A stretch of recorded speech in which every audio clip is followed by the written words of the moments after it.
Hey everyone, and welcome to your Getting Started training video. I'm Langston and I'm your guide for this video. My high school has been using Sooth for over a year now and we absolutely love and enjoy it.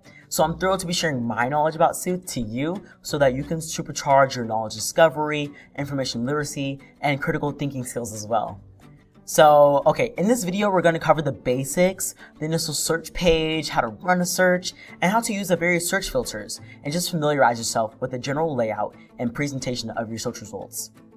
It's more of an orientation video, so you can get started immediately, but I definitely encourage you to watch the other videos to really understand everything Sooth has to offer, and you get to see me and my friend go do our thing.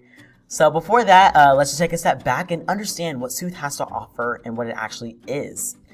These highlights we're looking at apply across the entire Sooth platform, and you'll see them throughout all these training videos, not just this one. The first point to make is that Sooth is the only internet search engine that's specifically designed for us students. I highlight this because it's not a database, something that we students are pretty familiar with. So Sooth is quite different because it's live, dynamic internet search. The way they do this is that Sooth has curated thousands of the web's most reliable and diverse sources of news, research, data, and insights. Nothing else. There are no distractions from ads, dubious content, or AI-generated content. It's all just the great sources we, as students, should be engaging with when we're learning about the world, writing a paper, or preparing for our class discussion. And because it's curated internet search, Sooth has access to orders of magnitude and more content than the databases. For example, on Sooth, you can find the Library of Congress, SEC filings, the World Bank, and so many other rich sources of information on the web that we students need to be familiar with in evolving our education. Something I particularly love are all the different tools that foster knowledge discovery, information literacy, and critical thinking skills. These get covered throughout the training videos. And lastly, Sooth is, of course, compliant with all federal and state student data privacy requirements, and they're even approved for business in New York City, which has some pretty strict data privacy standards. But alright, just some admin things to know to get these out the way. Sooth has multiple sign-on options available, okay? They also have a help video library with short tutorials covering all the tools and features. In fact, they have a help video for everything you are going to see within these training videos. They hold a bi-weekly live office hours should you ever run into a problem. You can literally hop on a virtual call with them twice a week, or book a 15-minute call and they'll get you sorted. They also have a feedback button. They read and respond to everything that gets submitted. So for group admins, Sooth provides usage analytics so educators can see how students are interacting with the platform. But to get into the nitty-gritty, let's get started, okay? The screen you are seeing now is the initial search page, okay? This is where you land every time you sign in. So let's get oriented to several of the key features of this page. Starting with these icons in the upper right-hand corner, this first icon that looks like a Wi-Fi signal is called Pulse, Sooth's very own news aggregator. We go over Pulse in the third video of this series, which will all be about information literacy. The next icon is your collections. This is where all of your bookmarked resources will be saved, and we will discuss collections in video number 4 when we explain Sooth's productivity tools. The third icon is the research tools. This is where you can access Sooth's one-of-a-kind misinformation toolkit. This will also be covered in the information literacy video as well. And this last icon that is round and is colorful is your account profile. We will cover all the different account settings and preferences in video number 5. Now going down to the footer, starting from the left you guys, I want to point out a few important links. The first is a feedback button over here where you can send your thoughts, ideas, likes, and dislikes, and any comments directly to Sooth. Don't be shy you guys, like I said, they read and receive everything, okay? This next one is called lesson plans, where we cover in video number 4. You can always access Sooth's help video library by clicking on this link right here. And then over here is a link to Sooth's FAQ page. And then over here, you can email Sooth directly by clicking on their Contact Us link. And here are the social media links. I definitely suggest following Sooth because they regularly post to the socials any announcements or any new features that they just launched. So stay tuned and you guys lock in. And lastly, this question mark icon is Sooth's live support button. This button is accessible on every page, and when you click on it, it will allow you to join live office hours, book a 15-minute help call, or can take you to the help videos page as well. But enough of that. Let's get to the search. This box right here is a quick search feature.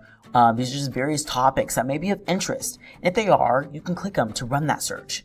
You can also click this button here to refresh the list.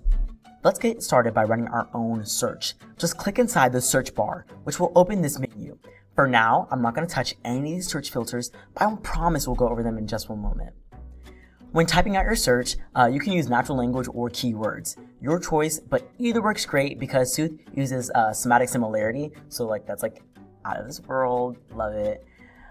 Then click the search button or hit enter on your keyboard and we're directed to Sooth's main search results page. So the first thing you'll notice is that your search results are organized by the type of publisher.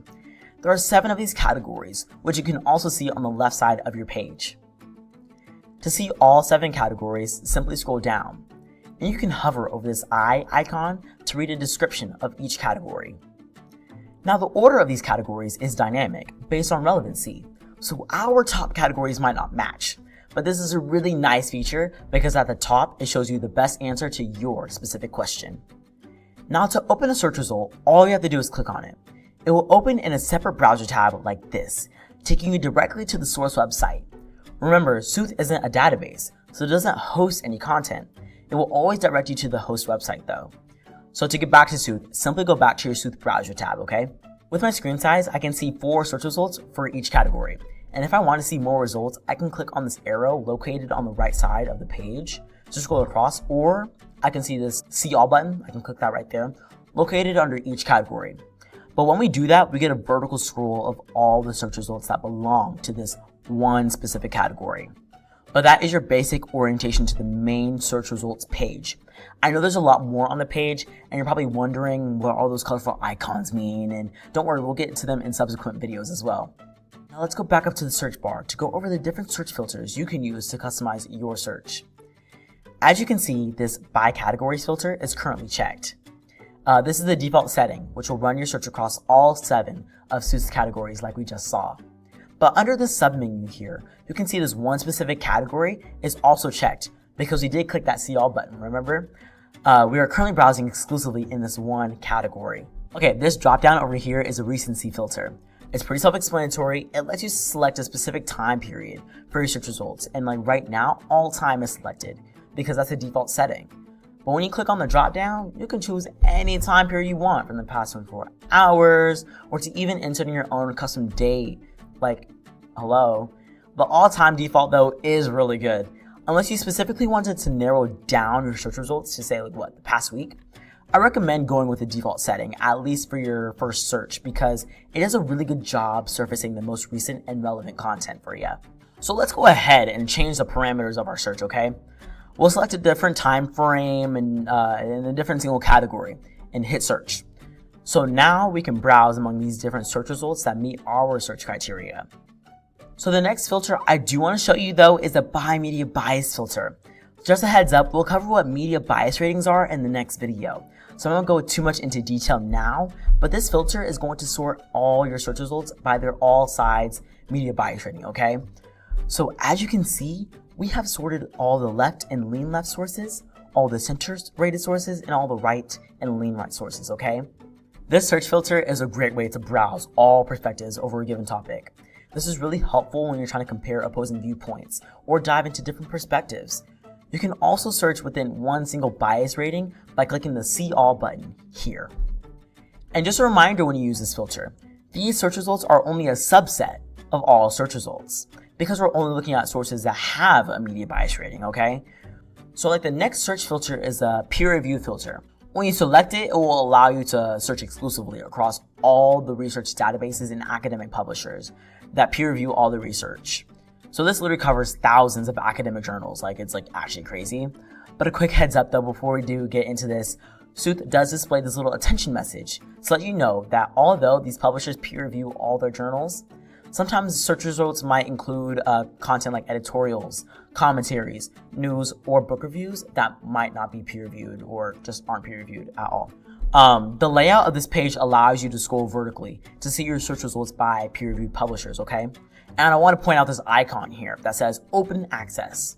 When you see this, it means 100% of the publisher's reviewed content is open access. You can view all of it, okay? And if you see a lock icon like this one here, this means that all or a selection of this publisher's academic journals may have a paywall associated with it. However, you should definitely still click on it because these results have like 25% of their journals are like in fact open access, okay? So let me show you. See, I just clicked on a result with a lock icon, but I can still view its content because it belongs to a journal that's open access. The next one we'll talk about is a partner filter, okay? This is brand new and super exciting because it filters your search results to those sources who have partnered with Sooth to give us students paywall-free access to their content. When you select a partner filter, a second sub-menu appears below that and it lists all the partners that Sooth has teamed up with, okay? You can see a specific publisher or just run your search across all of them at once, like this. Each partner is marked with the smiley face icon. So anytime you see this icon, like anywhere on any search results page, you know that you can access that premium quality content without hitting a paywall. The other nice thing about this filter is that every time Sooth partners with a new publisher, they'll add it right here. But you guys, final stretch, 2 more filters to go. The second to last filter is for books. Selecting this will present you with all of the book search results. Pretty straightforward stuff, okay? Sooth uses Google's Books API for this functionality. So when you click on one of these search results, it takes you to the Google Books page, like so. And the last search filter is the encyclopedia and dictionary filter. By selecting this one, you'll see these search results exclusively from the Encyclopedia Britannica and the Merriam-Webster Dictionary. I think this one gets overlooked a lot because I really like it because it serves a lot of relevant results that can really fill out your understanding of a topic. You know, like this. Okay, so that does it for the search menu. So now anytime you're using these filters and you want to go back to the main search results page, at any time, press this X button to clear out all the filters you selected, like so. And the last thing I want to point out is this little helpful tip. You can always click on the Sooth icon in the upper left-hand corner of your screen to go back to the initial search page. Alrighty folks, that's it. You're now ready to get started. Thank you so much for watching the video. My friend Acacia is going to walk you through all of Sooth's information literacy tools, so go check it out, okay?